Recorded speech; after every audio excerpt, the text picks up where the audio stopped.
Burkina Faso, Mali na Niger wameungana katika kile kinachoonekana kama sura mpya ya ukombozi wa Afrika. Kupitia muungano wao wa AES, mataifa haya matatu yanazidi kubadilisha mizani ya mamlaka katika ukanda wa Sahel, wakikataa kwa dhahiri ushawishi wa kikoloni wa kisasa unaoendelezwa na mataifa ya magharibi.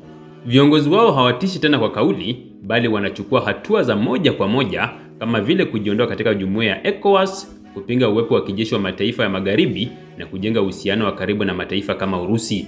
Rais wa mpito wa Burkina Faso Ibrahim Traore amekuwa mfano wa kizazi kipya cha viongozi wa Kiafrika wanaojinasua kutoka minyororo ya utii wa kihistoria kwa mataifa ya nje. Anaendesha siasa zake kwa misingi ya mshikamano wa ndani ya bara, huku akisisitiza kwamba muungano wa AES haubomoleki kwa shinikizo la nje. Kupitia sera zake ameimarisha uhusiano na Mali na Niger, huku akipanga hatua za kijeshi, kidiplomasia na kiuchumi ambazo zinavunja utawala wa kihistoria wa kigeni. Katika miaka ya hivi karibuni, Burkina Faso, Mali na Niger zimekuwa wahanga wa mashambulizi ya vikundi vya kigaidi vilivyofadhiliwa na hali ya ukosefu wa utulivu wa kisiasa. Mataifa haya yamejibu kwa mapinduzi ya kijeshi yaliyolenga kurejesha usalama na kuondoa ushawishi wa nje ulioshindwa kutatua changamoto za usalama kwa miongo mingi. Uamuzi wao wa kuwafukuza wanajeshi wa Ufaransa, kusitisha makubaliano ya kijeshi na baadhi ya mataifa ya NATO na kuanzisha ushirikiano na Urusi unaonyesha kuwa wanaelekea katika mkondo tofauti wa kiitikadi.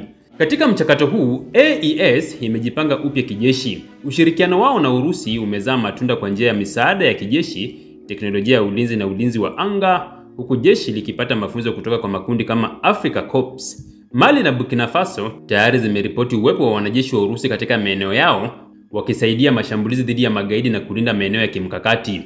Mbali na ulinzi, muungano huu pia umejikita katika kujenga ushawishi wa kisiasa na kiuchumi. Mpango wa kuanzisha sarafu ya pamoja ya benki ya maendeleo ya AES unaonyesha dhamira ya kujinasua kutoka kwa mifumo ya kifedha inayodhibitiwa na mataifa ya nje. Wanasisitiza kutumia lugha za asili katika shughuli za kiserikali na kielimu kama njia ya kujenga umoja wa kiutamaduni. Hatua hizi, ingawa zinapokelewa kama hofu na wakuu wa mataifa ya magharibi, zinaungwa mkono na wananchi wengi wa ukanda wa Sahel.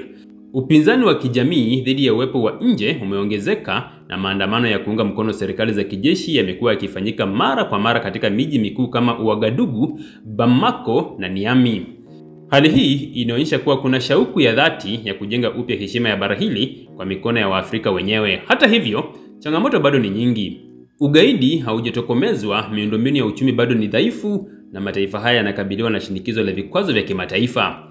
Lakini kwa mara ya kwanza baada ya muda mrefu, mataifa ya Sahel yanaonekana kuwa na mwelekeo wa pamoja.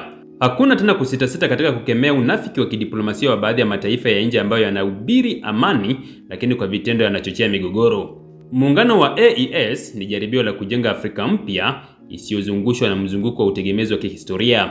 Ikiwa watafanikiwa, basi watakuwa wameandika ukurasa mpya wa historia ya bara hili. Ikiwa watashindwa, bado wataacha kumbukumbu ya kizazi kilichojaribu bila uoga kuupinga mfumo uliodumu kwa zaidi ya karne na karne.